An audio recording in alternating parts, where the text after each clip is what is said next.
تو صفائی کو کہا گیا کہ یہ نصف ایمان ہے. ہم جب وضو کرتے ہیں تو سارا اپنے جسم کا جو کھلا ہوا حصہ ہے اسے دھلتے ہیں اور 3 بار دھلتے ہیں. ہم سے کہا گیا کہ 3 بار ہاتھوں کو دھلو. آج کہا جا رہا ہے کہ 20 سیکنڈ تک دھلو. اس وقت سیکنڈ اور منٹ نہیں تھا تو اس بات کو کہا گیا، لیکن جب آپ 3 مرتبہ دھلیں گے اپنے ہاتھ کو اور ٹائم ملائیں گے تو 20 سیکنڈ سے زیادہ کا ٹائم نکل جائے گا. تو اس طرح سے اسلام نے جو بہت سائنٹیفک چیزیں جو آج سائنس ریسرچ کرنے کے بعد 1.5 صدی بعد باتیں بتا رہی ہیں وہ دھرم نے بتائی ہیں، مذہب نے بتائی ہیں. تو جو مذہب کے جاننے اور ماننے والے لوگ ہیں انہیں تو اور بھی زیادہ ان چیزوں سے بچنا چاہیے اور احتیاط کرنا چاہیے، کیونکہ سب سے پہلے اسلام نے عمل کرنے کے لیے بتایا ہے، عمل کی تبلیغ کی ہے، پھر کہا ہے کہ دعا کے لیے ہاتھ اٹھاؤ. نبی کریم صلی اللہ علیہ وسلم جب بھی کوئی مصیبت کا وقت آتا تھا تو بہت کم لوگ تھے، ظاہر سی بات ہے کہ 313 یا 200 یا تو پہلے اپنی صفوں کو درست کرتے تھے اور جو بھی ان کے پاس ٹوٹے پھوٹے ہتھیار ہوتے تھے اس سے لیس کرتے تھے، اس کے بعد دعا کے لیے ہاتھ اٹھاتے تھے. تو یعنی اس سے ایک پیغام ملتا. ان کی کیا دقت ہے، وہ تو اللہ رب العزت کے محبوب نبی تھے، تو ایک مرتبہ دعا کرتے تھے ساری ان کی دعا قبول ہو جاتی.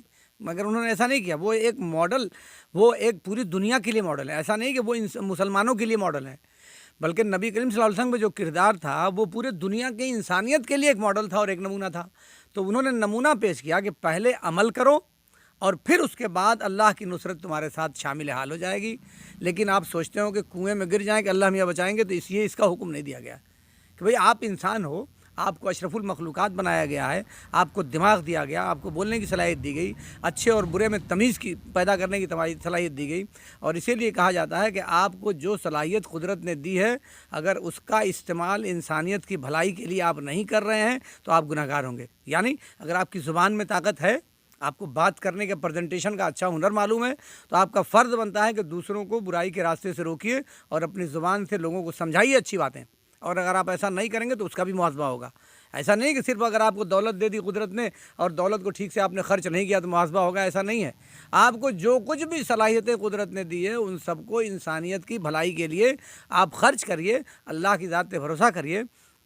آج لوگ گھبرا رہے ہیں اور بھاگ رہے ہیں، لیکن آپ سوچئے کہ جو ڈاکٹر مریض کا علاج کر رہا ہے اس کی زندگی کے بارے میں آپ سوچئے کہ وہ آدمی تو اسی مرض کا علاج کر رہا ہے جس کے مرض کو دیکھ کر لوگ بھاگ رہے ہیں.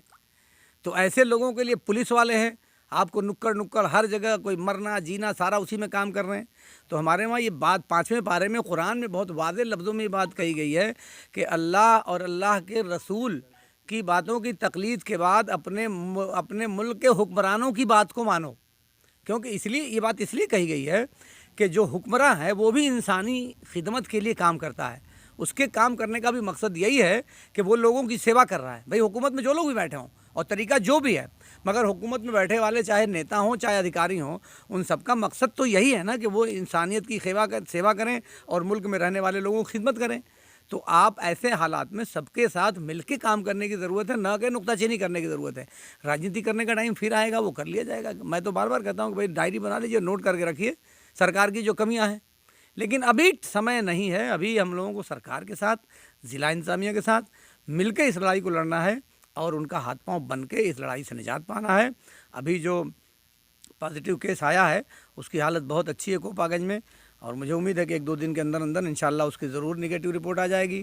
ابھی تک کوئی ایک ہی کیس کی پازیٹیو رپورٹ آئی ہے.